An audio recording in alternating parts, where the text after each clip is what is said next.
There's multiple stuff that you can... We don't waste everybody's time. Just want to thank everybody for coming. Thanks everybody for showing up and checking on. If you're not going to be presenting, could we get you to please mute your microphone?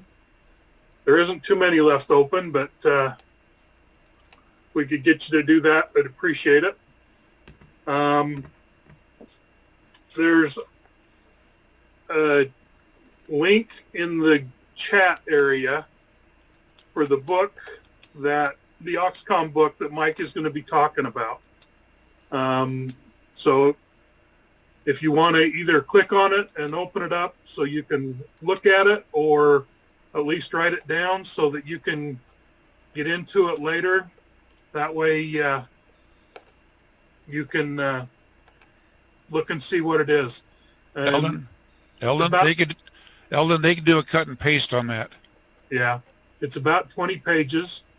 If you want to print it out, I am going to have, I will have a bunch of the half-inch binders that work just great for it at our next if we have an in-person meeting next month.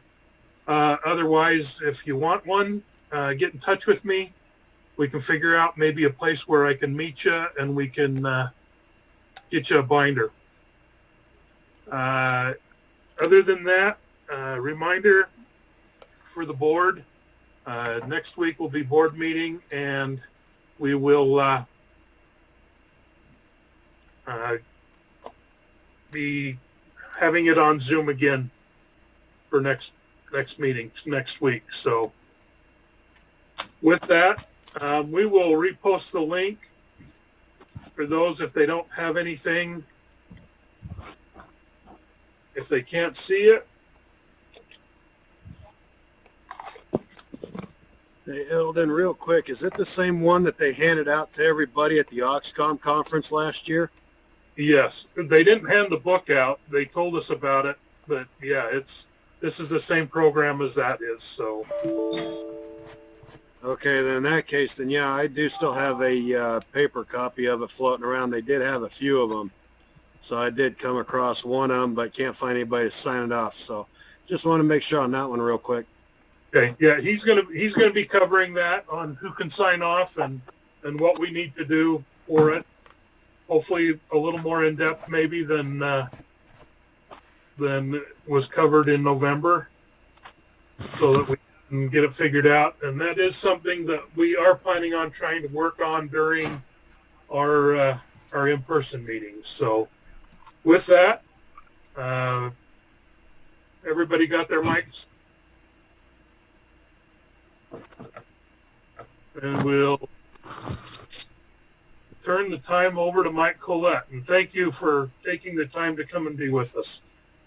Thanks, Eldon. Hi, everybody. How you doing?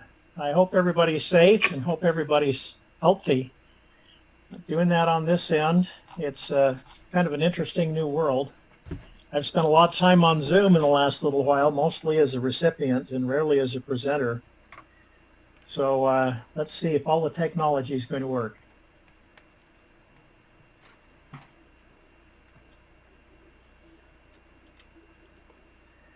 Okay, can everyone see the slide okay? I don't know what the latency is. I've got a fairly decent hardwire connection here. But can everyone see the slide? Yeah. Is that a yes? We can tell. As far as we can tell, it's a good one. Okay, thanks. This is a presentation I gave last year at the Federal Emergency Management Institute back in Emmitsburg. That's the on-site FEMA training center. It's also the National Fire Academy. A lot of smoke eaters there when I was there. I'm going to do a quick run-through of just what the AuxComm program is.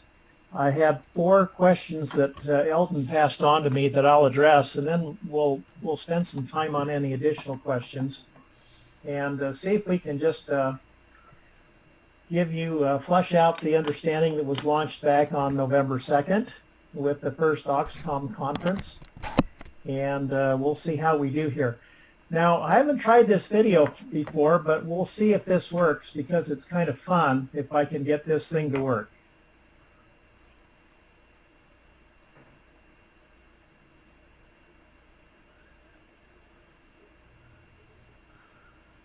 And I just gotta get past.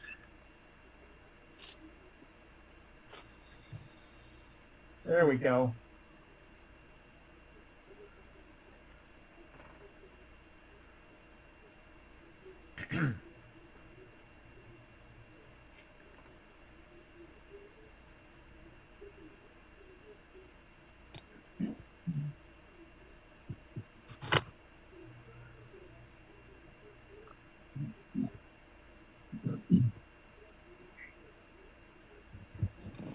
If there's audio, we're not picking it up.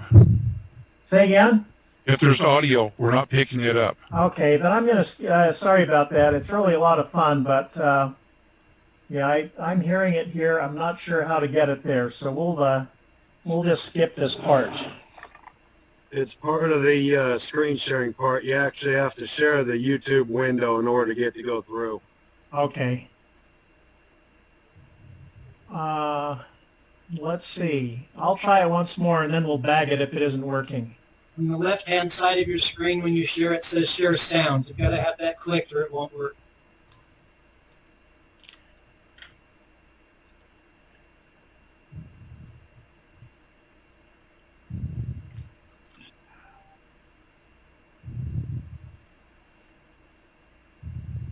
Any audio yet? Nope. None yet.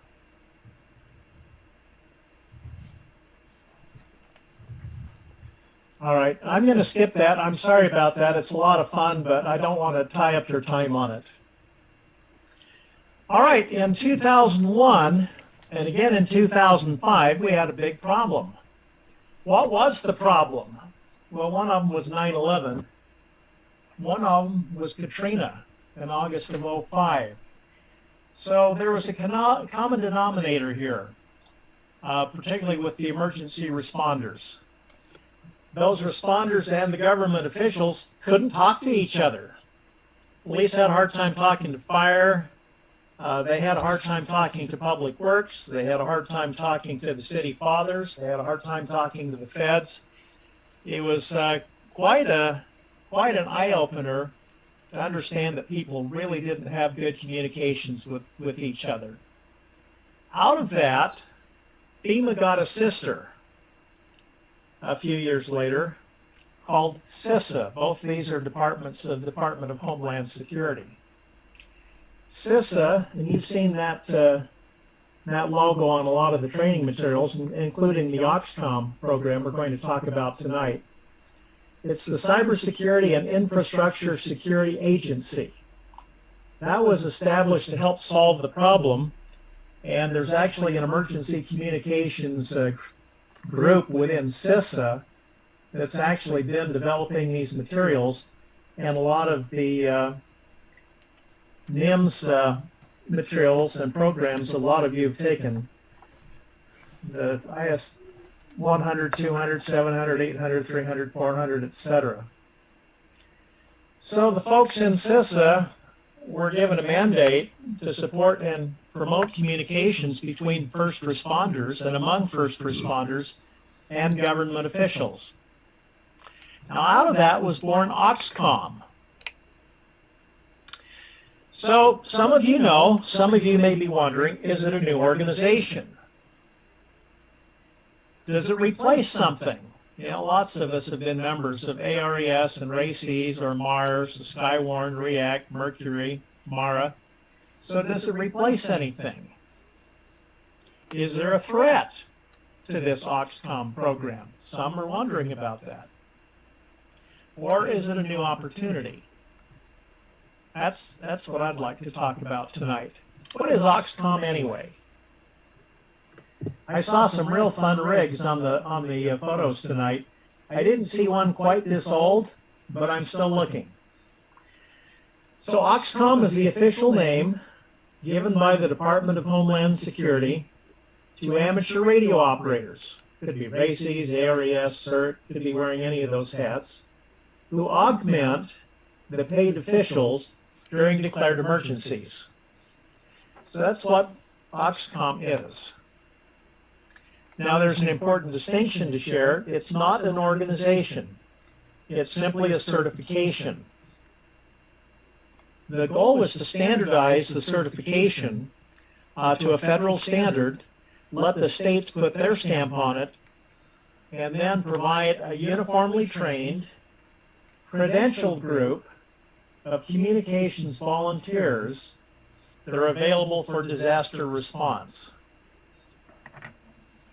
It was built upon NIMS, the National Incident Management System, and utilizing a lot of the structure that is developed in NIMS that probably every public safety organization in the country is organizing under now, because it's very scalable as people share resources between different locales and even between different states. And when the feds come in and help in the state, everybody understands the organization, so it just makes things so much easier for people to work together.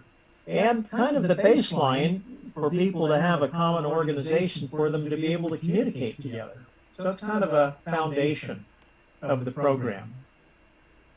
And we have abundant amateur radio resources. We have people, we have equipment, and the one really nice thing about amateur radio is all of our VHF radios can talk to every other of our VHF radios, UHF. All of our HF radios can talk to all of our other HF radios. Everybody can talk to each other regardless of where we come from. That's a pretty powerful tool that we have. Now there's some keys to AuxComm success that have been defined in the program, and some of you will recognize why some of these might exist. A successful blend of amateur radio and disaster response. A willingness to help with any situation, not just communications. You might come in as a RADO or a COML, and you might be assigned to help check people in and out of an EOC. So the certification gets you in the door because people understand with, again, a common baseline and a common standard what your capabilities are, but we really need a willingness to blend in and get the job done regardless of what's going on at any given moment. We need to be able to do that with a minimal amount of hoopla or attention to yourself or the amateur radio service. Any ICs in the room? Or folks that are well acquainted with ICs? Put yourself in the position of an incident commander or a logistics section chief when you put out the word to get some communicators in to help, and then imagine your response depending on what you see showing up. Which amateur radio resource would you rather work with? Now you've got a lot on your mind, and you need somebody that can jump in and understand what it is that you need done and can focus on the task at hand. And so under the AuxComm program, we're trying to waive a minimum amount of flags and brochures and signage and toys, and be competent to use the radios that we're given or the public safety radios that we're assigned to man, and focus on the job rather than ourselves. So the image we put to the public safety officials is rather important. What advice would you give to prospective amateur radio volunteers? We'll suggest some. You might make a note of some of yourself. This is a joint operations meeting that was held a couple of years ago. It was a multi-agency event that we were executing, and we had radio communications equipment in here from the feds, had a flyaway communications kit over there on the right that could talk from DC to light. We had some in the center. We had amateur radio, had Civil Air Patrol. We had different counties, different cities, lots of different organizations working together. And Some of the highlights of what we really looked to see in all the participants were level of training, the level of decorum they exhibited, and particularly the level of professionalism. Now, it's important to build relationships along the way, because the better the relationships are, certainly, the more likely people will understand you and your capabilities and utilize you. Hello. Is there a question? No. Okay, somebody's unmuted. I just thought there might have been. Chris, mute your radio, Chris. Mute your... Okay, he's got it. Thanks. Thank you. Yeah, it's important to build relationships along the way with the served agency. No. I don't. I took care of it. Okay, thanks. Learn what each other brings to the party. This is a picture of the State Emergency Response Team at the State EOC in the basement of the Capitol. And there's 17 different desks here, each one with a different specialty. You can see ESF-16, Emergency Support Function 16, which is the military front and center there. But this emergency response team meets every month, generally with a tabletop exercise, working in the Web EOC, which is the state emergency response database. And in the process, everybody gets acquainted with each other. They get acquainted with the technology, and when they're presented with a situation, they know who to work with and how to communicate with them. Right now, the State Emergency Response Team has been at level 1, which is a full activation of every different emergency support function for about the last month and a half. The earthquake actually triggered the whole thing to level 1, the one out in Magna. And again, the group practices together every month to get acquainted with each other, get acquainted with each other's skills, get acquainted with what each group brings to the party, so that when they have a task at hand, they know what resources to leverage, because nobody can accomplish many of these tasks on their own. Another planning session for a joint exercise with several different organizations present, kind of a full-scale planning session for an actual event that took place a couple of years ago. National Guard, Air Force, Army, lots of civilian agencies, city fathers at a planning meeting. Train together with your served agencies. This is a multi-agency training that took place up on the Mirror Lake Highway a couple of years ago, with a scenario being a downed aircraft and a missing hiker. And again, county, federal, volunteers all working together just on an all-day training exercise. So train together with your served agencies so they get to see you in action and you get to see them in action. So there's one thing about sending a piece of paper to someone that tells them what you bring to the party, but there's something completely different, as we all know from experience, when people actually see it in action. And that's what sticks in their minds. So train together with your served agencies. Get to know each other's expertise. We brought a lot of radios to the party. It was kind of interesting to see what the feds brought and what they were able to communicate with, and then to put some of the radio patching gear together. Those of you that volunteered for the Olympics will just barely spot down here in the corner. It's really hard to see a JPS interop bridge that patches different radio systems together. So get to know each other's expertise. And kind of getting to the nub of things, take advantage of certification opportunities. You've got the FEMA AuxComm course. I took AuxComm, about a year and a half ago in Colorado at the South Metro Fire and Rescue Academy in Centennial, Colorado. And it was taught by a couple of instructors. One was from FEMA, and one was from a county fire chief from Southern California, were the two instructors. The one thing that I've run into at most all of the FEMA courses, particularly the in-person courses, the 300, the 400, and in this case the AuxComm course, and the CommL course from a couple years ago. The folks that teach these have really been around the block, and they have been utilized in some of the larger Type 2, Type 1 disasters, and they really have been there, done that when it comes to making communications work. There was a little discussion early on about the AuxComm task book. Now, several of you picked one up back in November. I sent a soft copy to Eldon that he's forwarded, and I think everybody can get at right now. That's the draft. That's the FEMA boilerplate task book. Now, the state of Utah is adding a couple of requirements to that are state-specific. They have not been adopted yet because, following November and then getting into this year, people started to come up for air, and this COVID-19 thing hit. So there will probably be a couple of updates to that task book, and I'll talk more about that in just a minute. This is the AuxComm course.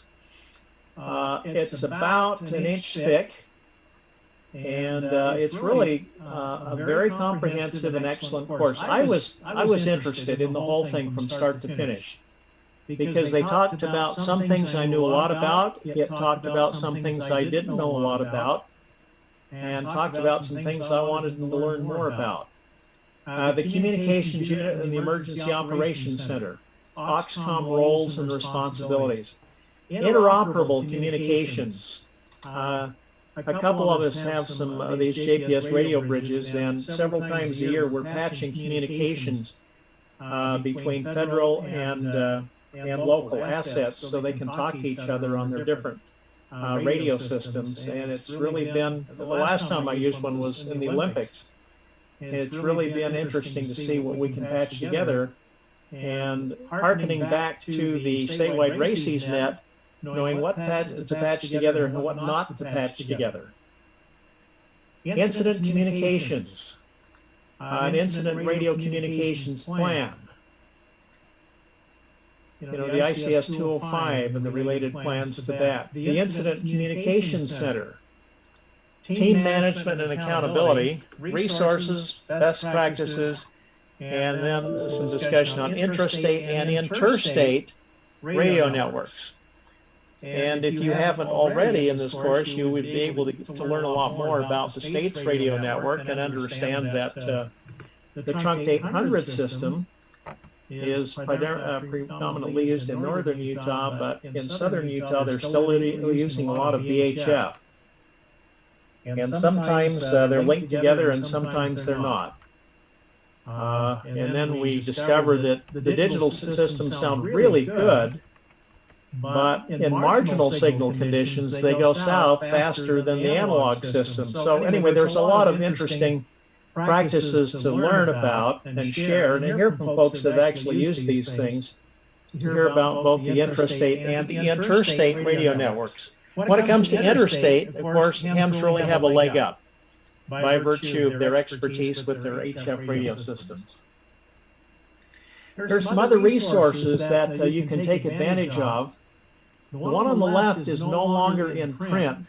It's the Auxiliary Communications Field Operations Guide, the AuxHog Guide. It's published by the Department of Homeland Security. It's a pretty thick book. It's about an inch thick. I don't have a physical copy. Some folks have gone out there and done the work to print their own. Maybe that's a nice group project, to get the soft copy file and go to a printing shop and get some made up for your local group.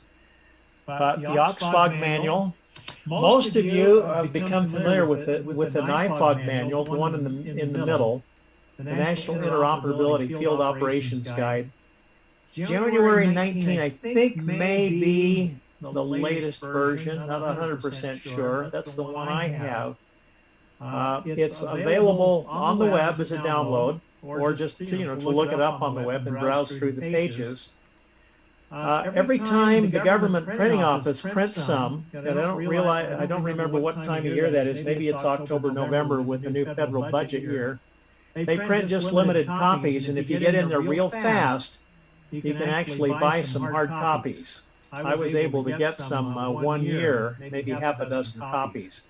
but it's always available in a soft copy form, and it's particularly useful because it gives all the frequencies and the L tones, if I can genericize the Motorola term, for all the interoperable channels that all federal and non-federal agencies can use, and the federal interoperable channels. So it's a pretty handy reference to have, particularly when you might be out in the field and need to find a radio and a channel. If you're building an ICS 205 communications plan for an event, and again, as an AuxComm, you probably won't just be working with amateur radio resources. You'll be working with all the communications resources.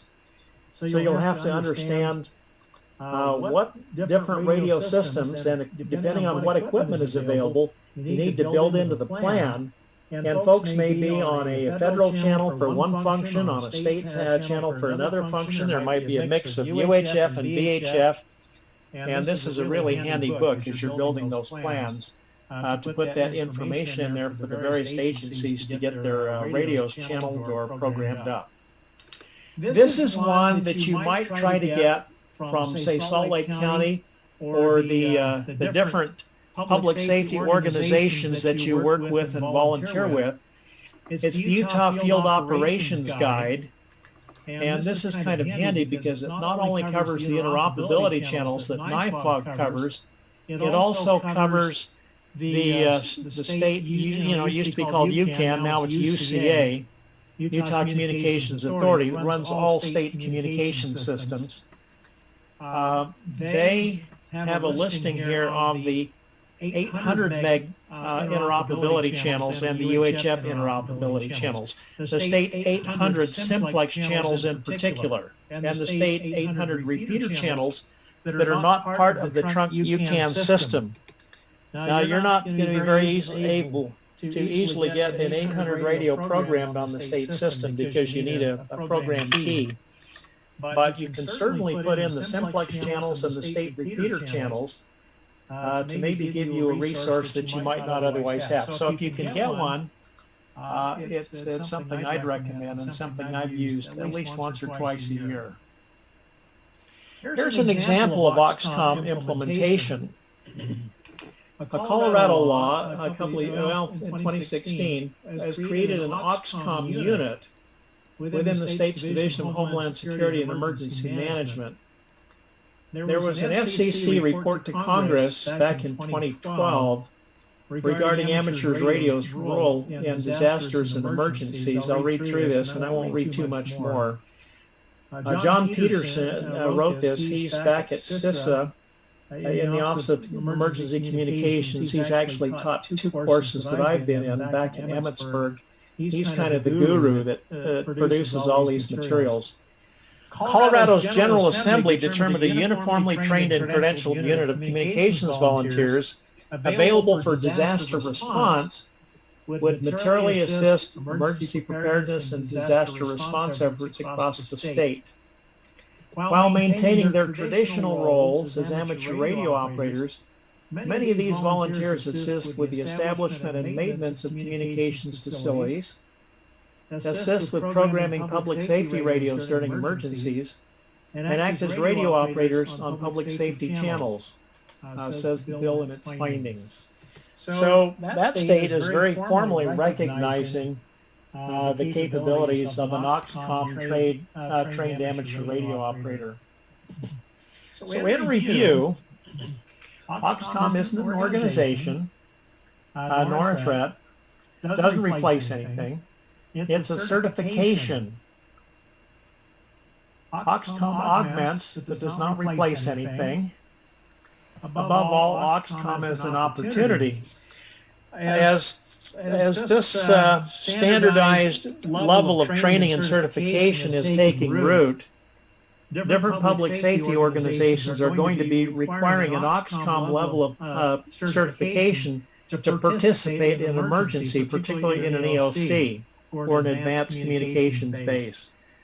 State of Utah is going to be requiring that if you want to go to work up in the state EOC or the radio room on an actual event. They're going to be requiring the AuxComm certification, so that's why they're trying to help promote this AuxComm program. And you have a lot of questions at this point, so I'll try to get to some of those. Some of the other online references, in CISA, you've got actually a publications library, communications unit training resources, you'll find it, and there's the web link.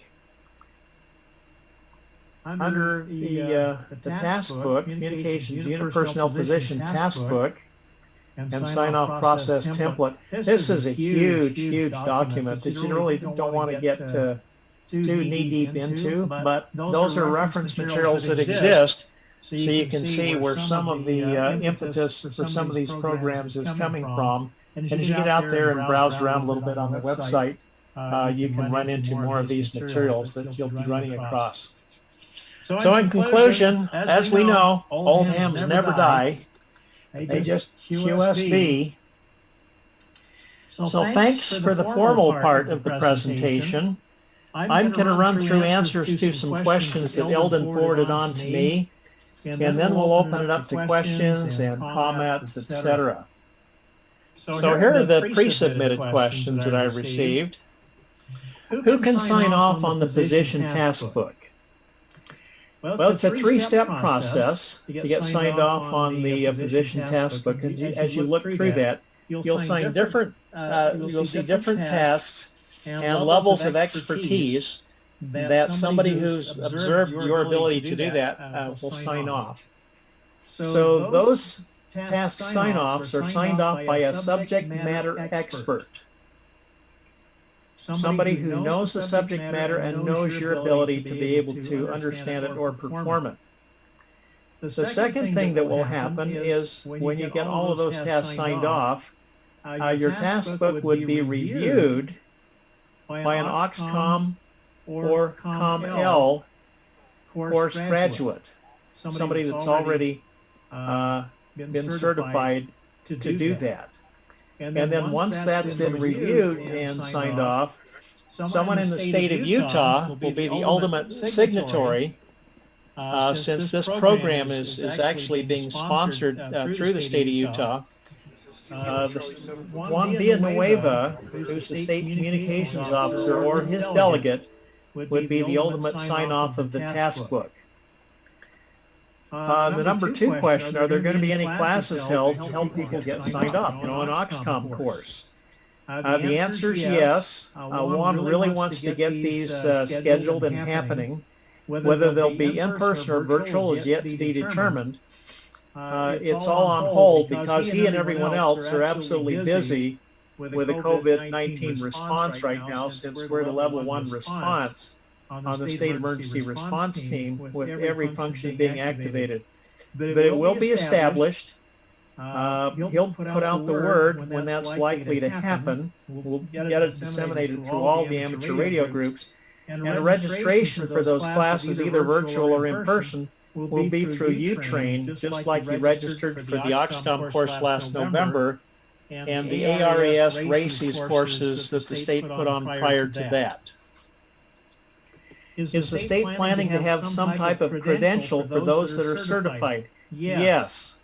The Division of Emergency Management for the state, through the communications arm, will have an AuxComm credential from the state of Utah. Another question that a lot of folks, I'm sure, are going to be asking, if I took an AuxComm course years ago, would I be grandfathered in for the new state program? I think the fair answer is that it depends. The state AuxComm program was just launched late last year, and the position task book is in the process of being finalized. So there's two things you need for an AuxComm credential. You need to complete the AuxComm course, and you need to have a signed position task book. So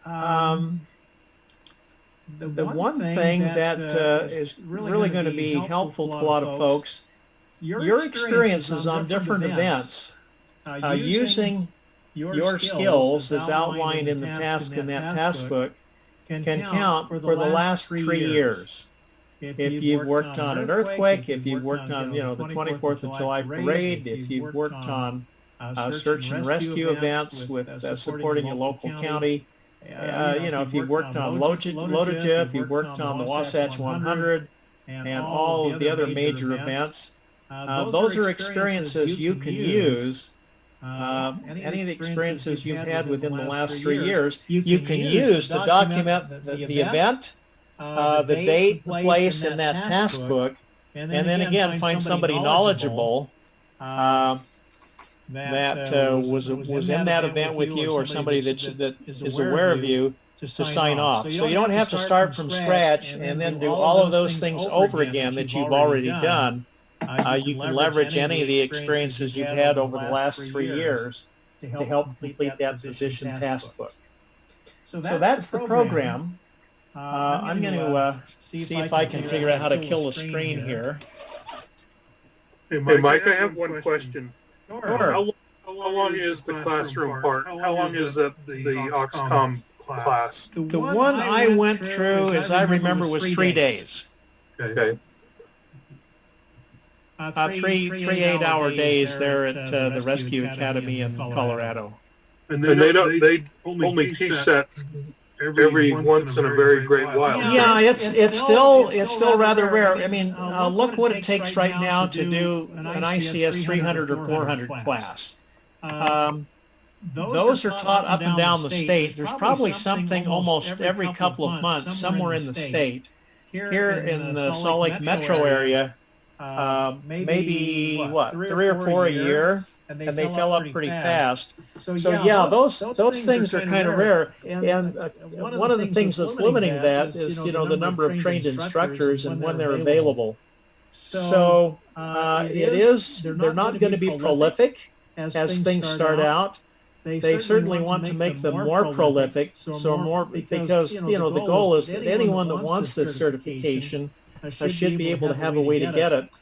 I flew to Colorado. I flew to Denver. I bought a plane ticket and flew to Denver to do mine because I knew several folks in the organization there in Colorado who were doing it, and it was kind of fun to cross-pollinate a little bit.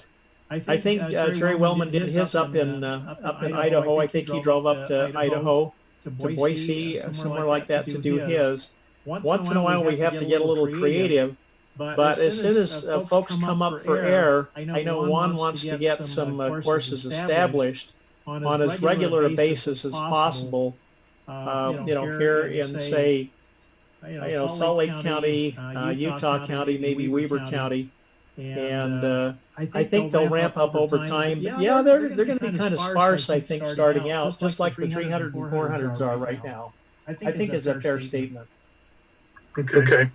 If you can get your screen down, then what we'll do is we'll ask people to either raise their hand or looks like Mickey has his hand up. Go ahead, Mickey.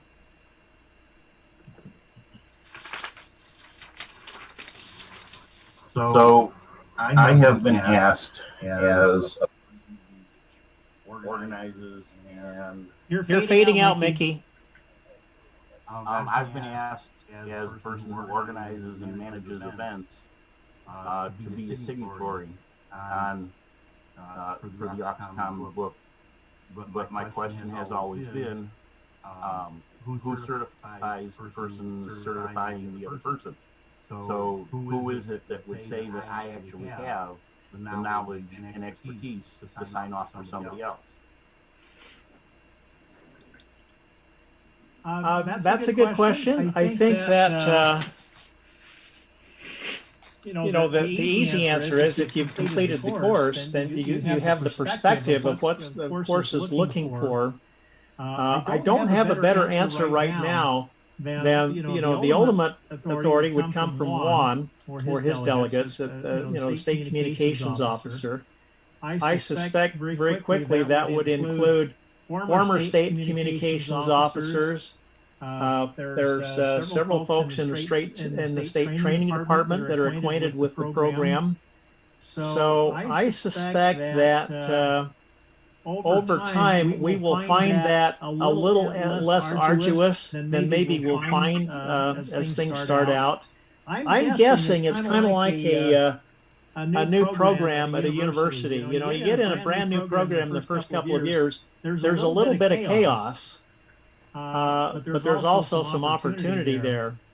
So I suspect that as the program is rolled out, the test books are complete and are rolled out, and the first couple of classes that are held, that there could be very quickly a cadre of folks identified that would be knowledgeable enough to sign off those tasks on a position task book.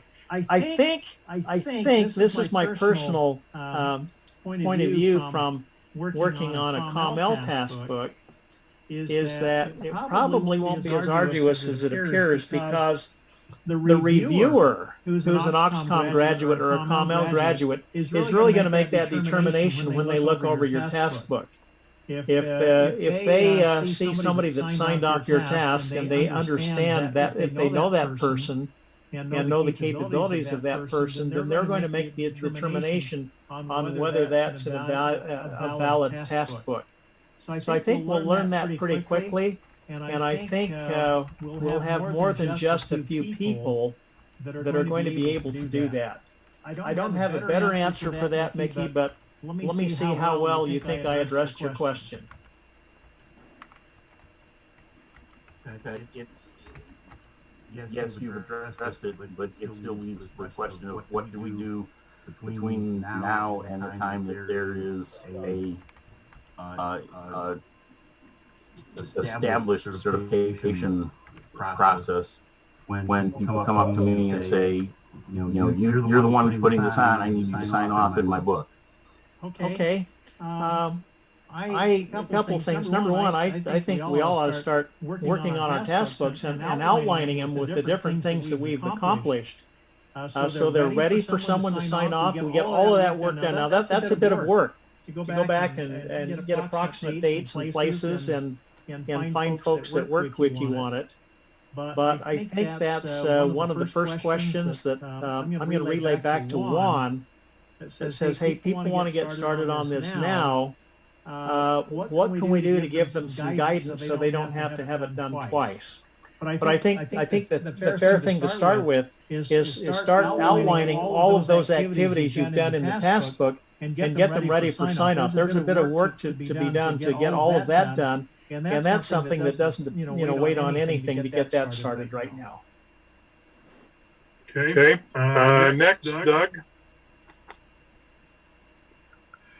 Yes, thank you. I had the opportunity to take an AuxComm course about 8 years ago, sponsored by the state of Utah.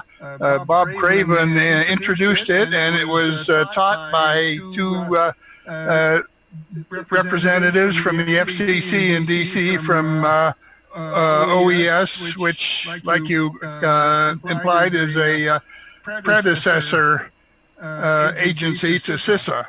And it's obviously matured a lot by then. There was no task book mentioned at my training in 2012. So thank you for your presentation. I will say that back in the old days, like about then and before, ARES used to expect its members, Salt Lake County ARES, expected its members to provide monthly and annual reports of activities. Email them with what you've been doing in the last month, and then also for the year. And this is a little bit different from the task book, in that you didn't need to have it approved by a certifier. But it's still kind of the same. So I agree. The first step would be to read the task book and annotate what you're doing already. And again, thank you for the presentation. Thank you, Doug. Okay, Ryan. Had a whole bunch of questions, but unfortunately only got 2 of them jotted down. the main couple things I want to clarify. So classes that would end up being accepted, they do not have to necessarily be here in Utah as long as they are the AuxComm class or the ICS courses, things like that. Doesn't matter where we get them. Is that correct? As long as it's the AuxComm course, that's correct. Yeah. And back to Doug's question, comment a little bit too. I don't know that the program was NIMS based in that day. So the program is based on the National Incident Management System. I mean that's kind of a good foundation that drives a lot of the content of the training. But yes, any AuxComm course, any federal AuxComm course, regardless of whether it's a federal instructor or a state certified instructor, wherever you take it, as long as it's the AuxComm course from the Department of Homeland Security, will count. Now each state will evaluate the task book a little differently, and each one will have some of their own unique requirements. So the task book is what you really need to pay attention on what the state requirements are. The AuxComm course itself can be taken anywhere because it's becoming a standardized course. Okay, and then the second question then is the class registrations and stuff like that. Now I know that I was looking up after talking to I think it was Kelly about the stuff for U-Train. Is everything still being put up onto the U-Train site? For the ICS courses, any possible AuxComm courses and things like that? Yes. Every time I've heard about an ICS course in Utah, it's been on U-Train regardless of whether it's being taught by a fire department, a police department, a public safety organization. All of those are being published in U-Train. Okay. Anything else, Ryan? Yeah, if something else occurs, pop in or just email Eldon or myself afterwards, and I'll pass your questions on. And I'm going to review all the questions with Juan when he's back, because he's the ultimate authority here, and I'm standing in for him tonight. So I'm not pretending to be the ultimate authority. I've mucked around in this business for quite a bit, but I don't pretend to be the ultimate authority, and I'll give you the best answer I know, but I'm going to pass all your questions on to Juan to review so he understands what's on everyone's mind. Hey, Mike, yes. one person sent a question in the group chat. Can you provide your slides and put a link to your slides? I'll send them to you, Eldon, and let you distribute them if you'd like. Okay. Sure. Be happy to do that. So if you want a copy of his slides, send me an email. Kilo Foxtrot 7 Yankee X-Ray Lima at ARRL.net. So. And then another question. Just to clarify too, real quick, the stuff as far as because I mean Mickey's not the only one. Graydon is another event coordinator. Thor, he's done a couple.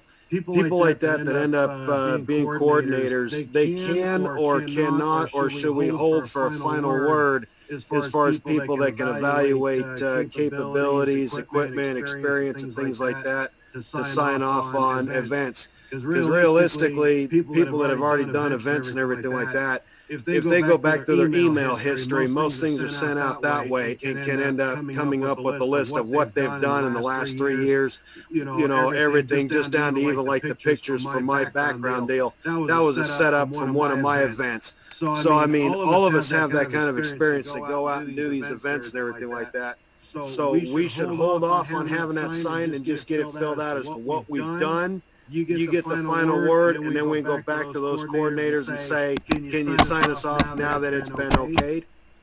I think. Go ahead. Go ahead, Mike. No, I think that's a really good point.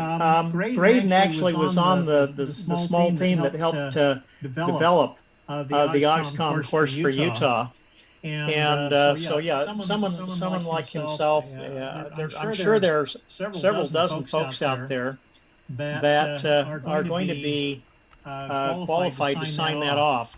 And so I would do a couple things. I would get all those events captured, and that's a really good idea. You know, to go through some of the email trails to pull that information down, and then pencil in the name of somebody who you think would be appropriate to sign that off.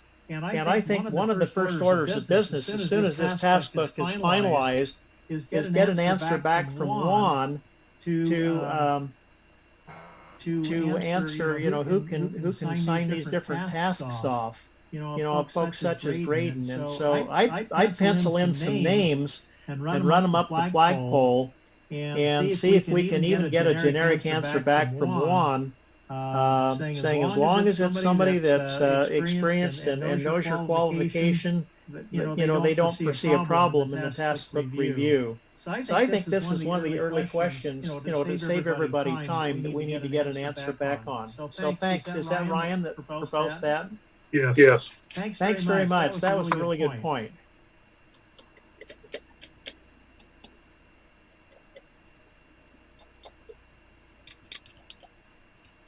Kelly, with a question. Okay, go ahead, Kelly. When we get our test book signed and before the state signs off on it, are they planning on doing any kind of background check on it? Probably. I haven't heard that definitively. I know that's on their radar screen because they want to be able to invite people into the most sensitive environments to participate. And if that's the case, that may be, since they're not the ones that run the state EOC, as they're bringing people in, they've got to satisfy others, because all of us that are members of the state EOC have gone through a background check. So I suspect, I don't know for sure, but I suspect there's a strong likelihood that may be the case. Now, there's certainly different levels of those. There's records checks and there's background checks. You know, one of them, you know, when I had a background check for Uncle Sam, all my neighbors are telling me about the FBI visits they had. A records check doesn't go to that extent. So again, I'll pose the question to Juan so he can let everybody know back what they're planning to do. Okay. I posted my email address on the chat, so if you want to make note of it. Well, we'll get the answers back to everybody. Troy, you had your hand up. Go ahead. Yes, I was just going to say that a few years ago, DCI, with their concealed weapons permit, they started doing a constant background check. So that might be an inexpensive way of someone being able to certify that there's no felonies or records. It's just a simple records check, but it's a check that's going on daily, hourly. So just an FYI if you wanted to pass that along. Okay, I'm going to also add to the question, you know, is there a record of prior recent checks that people will just use instead of starting all over again? So thanks, Troy. I'll pose both questions back to Juan.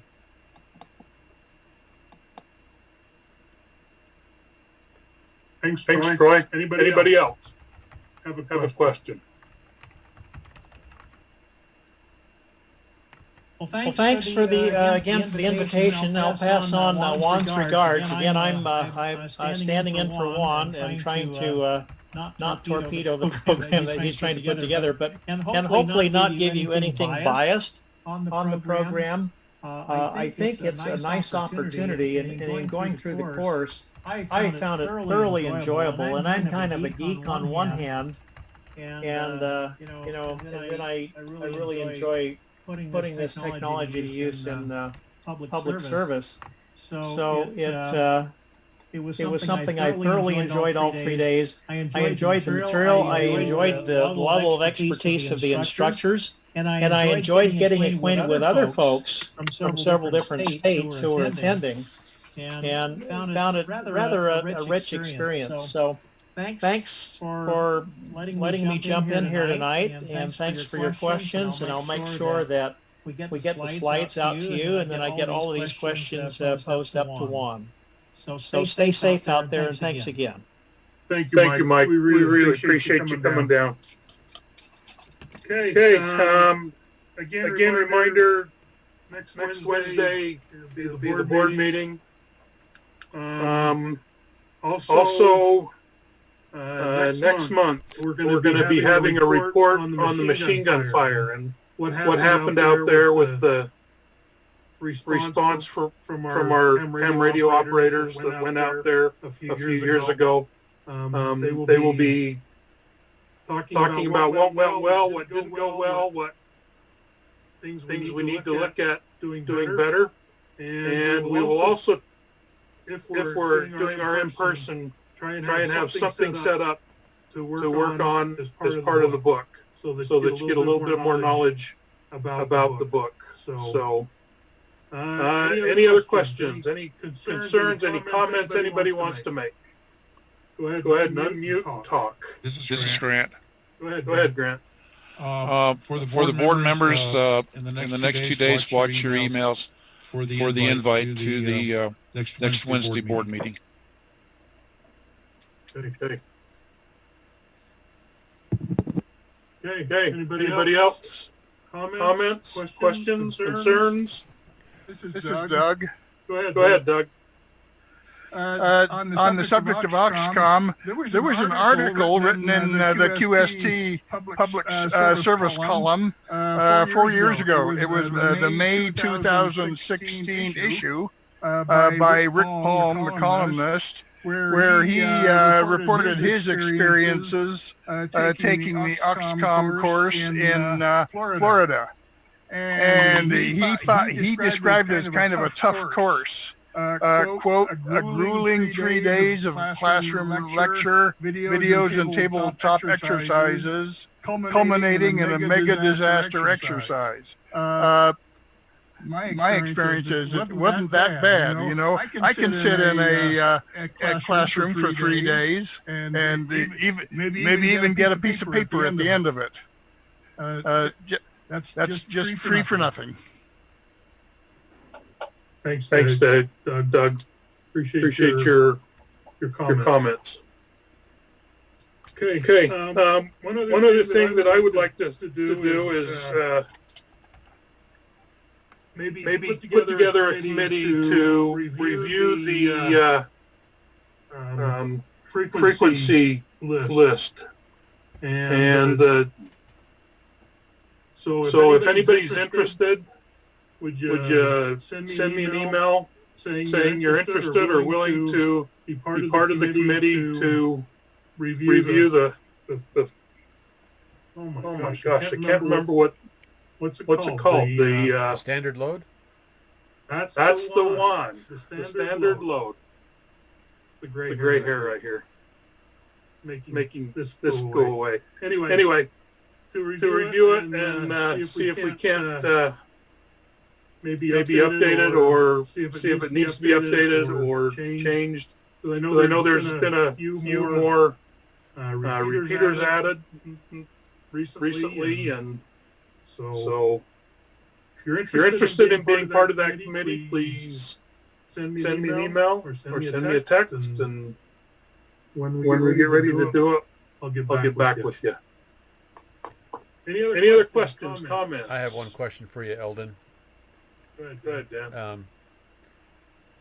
It would be really nice to get a little bit more radiogram training in these. And maybe this is a topic for next week. I'll hold off till next week. Okay. That's one of the drills that I've been thinking about and working on just a little bit. You know, passing messages and that kind of thing. So where you actually have to go out, find the message, and transmit it back to somebody. So anyway, if there's nothing else, thank you again for showing up. This will conclude our meeting. I've got a quick comment. Go ahead. To go with Dan's there, one of the things that we started doing in the Salt Lake Club was messing around with WinLink, doing various exercises with that. one of the exercises that we've been doing to at least get familiar with not just the digital side and doing the WinLink, but was actually doing the radiogram to get us familiar with the layout and procedures for being able to pass things and do stuff like that. So if anybody is interested in that, they're more than welcome to be involved in that, and they'll give some kind of familiarity to it for getting that started if you guys want to branch into anything like that. Okay. Thank you. Who was that just spoke? That was Ryan McKee. Okay, thank you, Ryan. Right, we're already in contact. Okay. If nothing else, thank you. And you're good to go.